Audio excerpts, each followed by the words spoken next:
Hello everyone. This is the turn for question number 5. Now question number 5 says the perimeter of a square is 16 meter. Find first one, its each side, its area, its new area obtained on increasing each of its sides by 2 meter. There are 3 parts of this question number 5. So we will solve one by one. So first of all, let me begin with this question and let me explain you the question also. Over here, make sure the side of the square is not given, but the perimeter of the square is given, that is 16 meter. Find its each side, उसकी हर side का पता लगाना है, उसका यानी कि एक side single side का पता लगा लेंगे तो इस साइड का अपने आप से समझ में आता है, उसका एरिया पता लगाना है. और फिर third question says its new area obtain on increasing each of its sides by 2 metre. अब यानी कि हर जितने भी जो है चारों तरफ जितनी साइड्स हैं, हर साइड में 2-2 मीटर हम ऐड कर देंगे एक्स्ट्रा. तो जो नई साइड आपकी तैयार होगी उसके बाद जो है क्या एरिया बनता है वो चीज मैं आपको एक्सप्लेन करूंगा थर्ड पार्ट में. So let me begin with the first part. So first of all अब जो मैं यहाँ पे डायग्राम बना रहा हूँ, एक सिंपल सा डायग्राम है.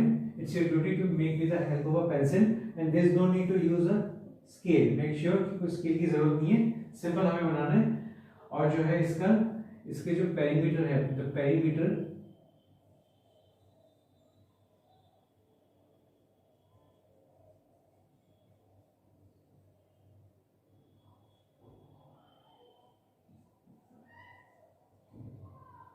ये सिंपल की भी चलेगा. E is equal to 16 metre.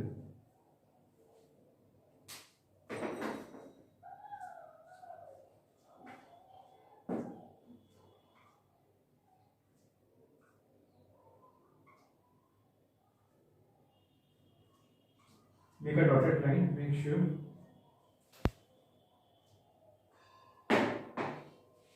So now this is your perimeter. Perimeter 60 metre. Perimeter मतलब वही होता है कि जो बाहर की बाउंड्री वॉल होती है जो पूरे फिगर को इनक्लोज करके उसे बंद कर देती है, उसी को पेरीमीटर बोलते हैं ओवरऑल. सो इसकी 60 मीटर है. हमें पता लगाना है to find its east side. So in order to find the east side, first of all हम सिंपली क्या लिखेंगे यहाँ पे, पेरीमीटर ऑफ स्क्वायर. सिंपल तरीके से आप लिखिए perimeter of square that is your 60 आपको पता है लिखना है. अब जो है अगली लाइन में मैं क्या कर रहा हूँ, पेरीमीटर ऑफ स्क्वायर ना लिखते मैं इसका फॉर्मूला लिख रहा हूँ. So that is your 4 into s. 4s लिख लीजिए, 4 into s एक ही बात है. सो अगले स्टेप में s इज इक्वल टू 60/4. सो 60/4 तो 60 और 4 आपस में चले जाते हैं. मैं सीधा इससे काट रहा हूँ, लेकिन आप चाहे से 2 लेके भी काट सकते हैं जैसा आपको ठीक लगे. सो 2 2 4 में 2 लेता हूँ. चलो 2 30 से 60, 2 1 से 2 and 2 15 से 30. So my answer is it's 15 metre. यानी कि जो हमारी एक साइड है, जो एक साइड निकली कितनी निकली, that is your 15 metre. 15 metre मैं देख देता हूँ यहाँ पे 15 metre.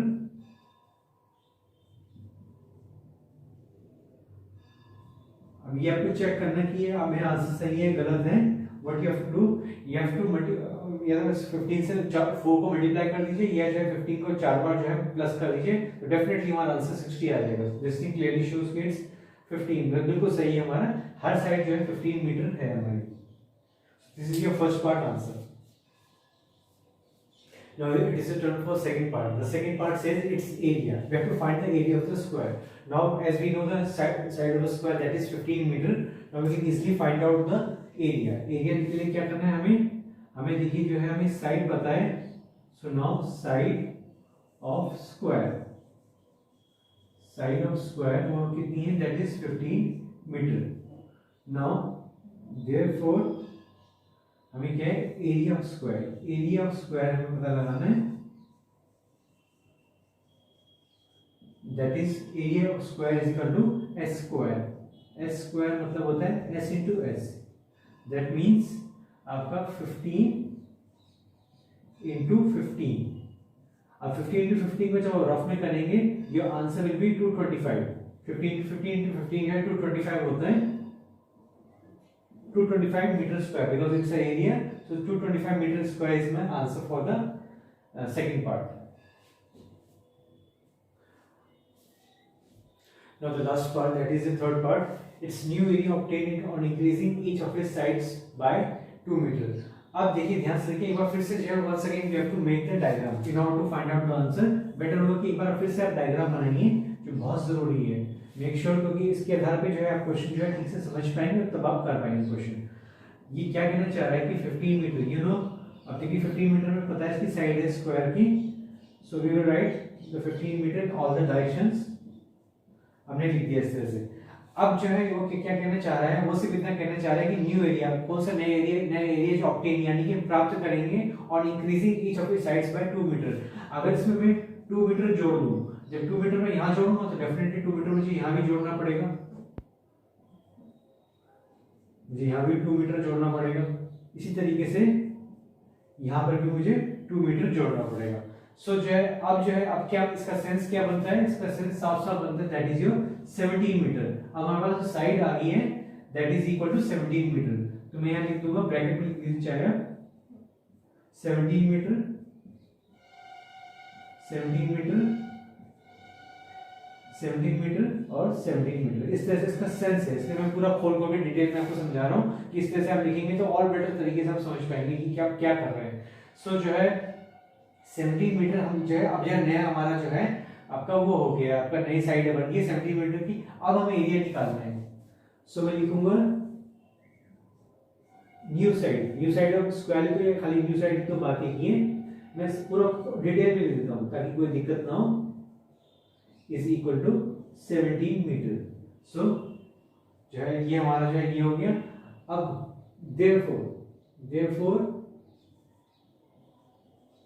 area of square, that you know it's side square, that means side into side, that is equal to 17 into 17. So 17 into 17 करके जो है आपका क्या है, that is 289. 17 into 17 जब करेंगे it means 289 metre square, because the answer is in area, तो इसमें जो है मैंने मीटर स्क्वायर किया. So 289 metre square is your third answer. और जो है लास्टली मैं इसकी जो है, बिकॉज एक स्टेटमेंट जो है जरूरी है सबके लिए, तो मैं इसको व्हाइट बोर्ड रख करके मैं फिर लिखता हूँ उसकी स्टेटमेंट. सो इसकी फाइनल स्टेटमेंट जो है मैं कंबाइन करके लिख रहा हूँ. आप चाहे सेपरेटली लिख सकते हैं कंबाइन करके भी, लेकिन जो है जब कोई बड़ा प्रॉपर आंसर क्वेश्चन होता है तब तो प्रॉपर तरीके से उसकी स्टेटमेंट बनेगी. सो इसकी फाइनल स्टेटमेंट क्या है आप लिखेंगे लास्टली, देयरफॉर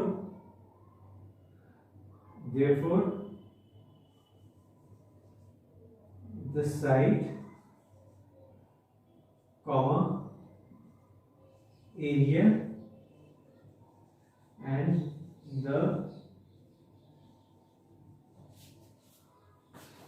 new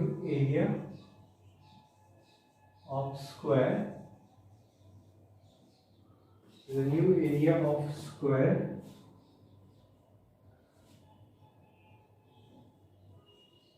और आपका जो है 15 मीटर,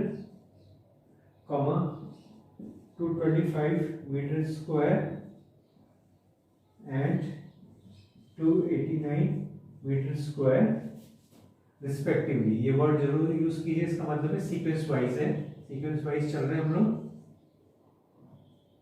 सो रिस्पेक्टिवली सो जो है साफ सब्जेक्ट क्लियर हो गया कि जो है तीनों की फाइनल स्टेटमेंट है. So here comes the ending. Thanks for watching and see you in the next video.